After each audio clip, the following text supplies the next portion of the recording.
Bienvenue dans cette nouvelle édition de l'Africa Tonight. Au sommaire de l'actualité, nouvelle tragédie au Mali. Plus d'une centaine d'habitants dans le village Peul d'Ogossagou ont été tués samedi 24 mars. Une attaque qui aurait été perpétrée par des membres de groupes de chasseurs traditionnels Dogon. Le Maroc, hôte de la 52e conférence des ministres africains des finances, de la planification et du développement économique. Placé sous le thème politique budgétaire, commerce et secteur privé à l'ère du numérique, une stratégie pour l'Afrique.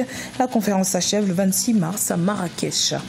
Et puis le Burkina Faso ne prendra pas part à la CAN 2019 malgré sa victoire à domicile 1-0 contre la Mauritanie ce samedi 23 mars. C'était dans le cadre de la 6e et dernière journée des éliminatoires de la CAN qui se déroulera en Égypte. Le centre du Mali, de nouveau dans la tourmente après l'attaque perpétrée contre un camp militaire des forces armées maliennes. C'est le village Peul d'Ogossagou qui a été victime ce samedi 23 mars d'une attaque meurtrière dont le bilan s'élève à 135 morts avec de nombreux dégâts matériels. Notre correspondant Mokhtar Bari nous fait le point sur la situation. C'est aux environs de 5 h du matin, ce samedi 23 mars, que le village d'Ogossagou-Peul a été attaqué par des assaillants en tenue traditionnelle des chasseurs communément appelés Dozo, selon plusieurs sources. Le bilan est macabre, 135 personnes tuées, parfois mutilées ou calcinées, et les biens mis en sac. Les ambassadeurs du Conseil de sécurité présents à Bamako condamnent cette barbarie. En exprimant également ses condoléances et cette sympathie pour l'ensemble du peuple malien, au gouvernement de ce pays, nous condamnons naturellement dans les termes les plus fermes cette attaque inqualifiable. Des femmes, des enfants et des personnes âgées sont les premières victimes. La MINUSMA a déployé sa brigade d'intervention rapide sur les lieux et demande l'ouverture d'une enquête ainsi que des poursuites contre les auteurs. Nous tenons prêt en tout cas à soutenir le gouvernement du Mali pour toute action en vue d'apaiser la situation. Je lance un appel aux autorités maliennes de diligenter une enquête afin que justice soit faite et que les auteurs de ces atrocités répondent de leurs actes. Notons que cette attaque dirigée contre la communauté Peul est la plus meurtrière après celle du 27 décembre 2018 à Koulongo, qui avait fait 37 morts. Le gouvernement malien a, dans un communiqué, condamné ces attaques. Au Bénin, la recherche d'une issue à la crise préélectorale s'avère compliquée. En témoignent les difficultés du Parlement à trouver une solution concrète depuis le 6 mars où le président de l'Assemblée nationale a été mandaté pour cette mission. Une plénière a été convoquée pour ce lundi 25 mars à l'Assemblée, plénière qui s'annonce décisive pour le scrutin législatif.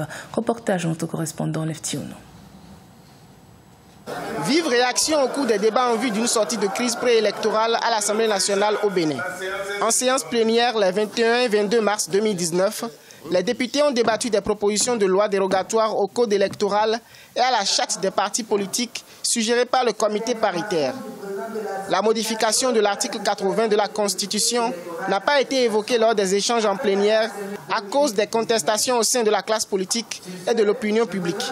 Qu'on nous mette là comme des panthéons, des marionnettes, et pendant ce temps le calendrier se déroule, je trouve que la plus grande preuve de sincérité de Francis de nos amis doit être la règle du processus. Si on va rester dans l'esprit aujourd'hui de dire que tout ce que vous avez fait là, il faut balayer et reprendre, c'est qu'on se trompe, le compromis ne sera jamais atteint.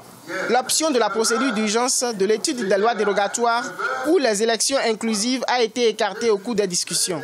Toutefois, 2 membres du comité paritaire ont contesté à travers une correspondance les travaux de la commission paritaire. Je ne suis pas là pour faire de la politique politicienne. Moi, je n'ai plus de carrière à faire. Si quelqu'un est contre ce que dit Guy Mitokpe, il va à la commission, il dit ça là-bas. Si Guy Mitokpe est contre ce qu'il y a dans le texte, il va à la commission, il dit ça là-bas. Mais c'est comme ça. Donc moi, je me reconnais parfaitement dans ce que j'ai fait. Le dossier portant loi dérogatoire au code électoral a été affecté à la commission des lois vendredi 22 mars 2019. Les résultats des travaux de la dite commission sur la charte politique seront restitués en séance plénière lundi 25 mars 2019. Par ailleurs, le président de l'Assemblée nationale n'a pas réussi à obtenir un consensus avec les formations politiques sur le code électoral. Avec 34 pays représentés et plus de 2000 opérateurs économiques participants, le succès était une fois de plus au rendez-vous du Forum international Afrique Développement qui s'est tenu les 14 et 15 mars à Casablanca au Maroc. Le FIA 2019 qui avait comme pays d'honneur le Cameroun. Retour sur cet événement dans ce reportage de Sadou Ali Mokhtar, notre envoyé spécial au Maroc. Le Cameroun, l'une des destinations les plus attractives d'Afrique subsaharienne en termes d'investissement. Le pays représente une meilleure opportunité pour tous les acteurs de développement dans différents secteurs. La dynamique des réformes orientées vers l'implication du secteur privé, moteur de la croissance et principal pourvoyeur d'emplois, devrait faire du pays une économie émergente à l'horizon 2035. Nous avons un potentiel qui est énorme, qui est reconnu de par la diversité de l'économie, que ce soit dans le domaine agroécologique, que ce soit dans le domaine minier, que ce soit dans le domaine touristique. On peut faire beaucoup de choses au Cameroun. Bon, en plus, nous avons un cadre d'incitation. Nous avons fait voter une loi en 2013 qui est une loi suffisamment incitative. Présent au Forum international Afrique Développement, le Cameroun a, à travers le marché de l'investissement, invité opérateurs économiques et institutionnels internationaux à investir dans ces grands projets de développement. Nous avons plusieurs projets d'investissement à présenter aux investisseurs ici. Vous savez que le Cameroun aujourd'hui est un grand chantier. Vous savez que le pays vit essentiellement de l'agriculture.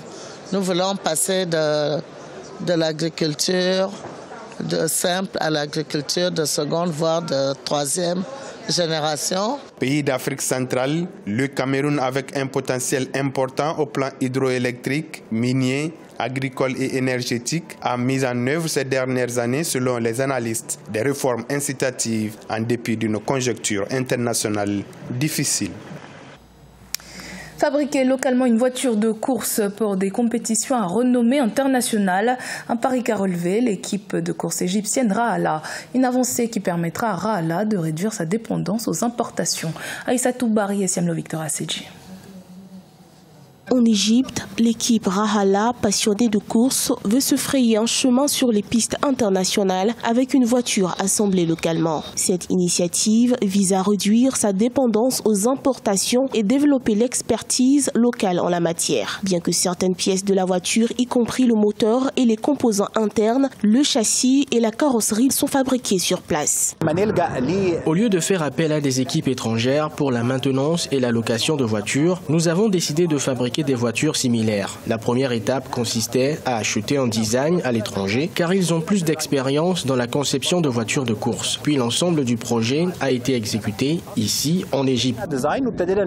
Les coureurs veulent passer à la fabrication et à la maintenance des voitures localement et espèrent pouvoir populariser le sport automobile dans ce pays d'Afrique du Nord. La voiture dispose d'une licence de la Fédération internationale de l'automobile afin qu'elle puisse être utilisée pour des courses internationales.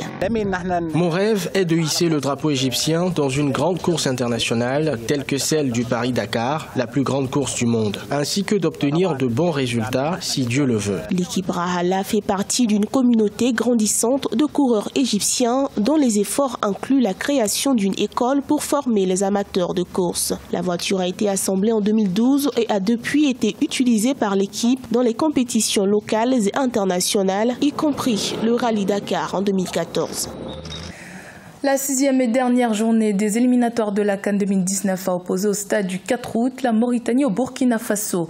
Une rencontre qui s'est soldée par la victoire 1-0 à domicile des étalons du Burkina face à la Mauritanie. Toutefois, le pays est éliminé de la compétition et ne prendra pas part à la CAN Égypte 2019. Retour sur cette rencontre dans ce reportage de notre correspondant Jean-Paul Ouidraogo. Comptant pour la 6e et dernière journée des éliminatoires de la CAN Égypte 2019, le match Burkina Faso-Mauritanie s'est joué ce jeudi après-midi sur la pelouse du stade du 4 août à Ouagadougou. Une rencontre décisive pour les étalons qui espéraient toujours une qualification pour la phase finale, mais privé de nombreux de ses cadres, pour la plupart blessés, le pays a manqué l'occasion de se qualifier malgré sa victoire à domicile de 1-0. Donc aujourd'hui, la réalité est que nous on fait 10 points, mais on n'a pas se qualifié. C'est une désolation de ma part. Je ne vais pas culpabiliser n'importe qui, parce que si je parle, je peux dire beaucoup de choses qui sont vraies, mais je peux m'excuser beaucoup. Mais comme je suis un homme, j'assume les défaites. Le but ultime de la rencontre est inscrit à la 18e minute par Bertrand Traoré, premier du groupe I. La Mauritanie, pour sa première participation à cette compétition, a comme à l'aller fait figure de belles prestations. Le coach se dit satisfait du travail accompli. Donc on avait beaucoup de joueurs absents aussi, comme ça avait été le cas au match aller pour le Burkina. Malgré tout, je suis satisfait du contenu, même si bien sûr on a toujours des choses à améliorer, mais on sait tous que gagner au Burkina ou faire même un match nul, c'est toujours compliqué. La CAN Égypte 2019 sera du reste la première à se jouer à 24 équipes. Avant cette dernière journée, 14 équipes avaient déjà pu arracher leur qualification, parmi lesquelles le Maroc, la Côte d'Ivoire, l'Égypte, pays hôte, le Nigeria, l'Ouganda et le Sénégal. C'était le journal de la rédaction. Merci de votre fidélité. Dans un instant, une nouvelle édition de l'actualité sur Africa 24.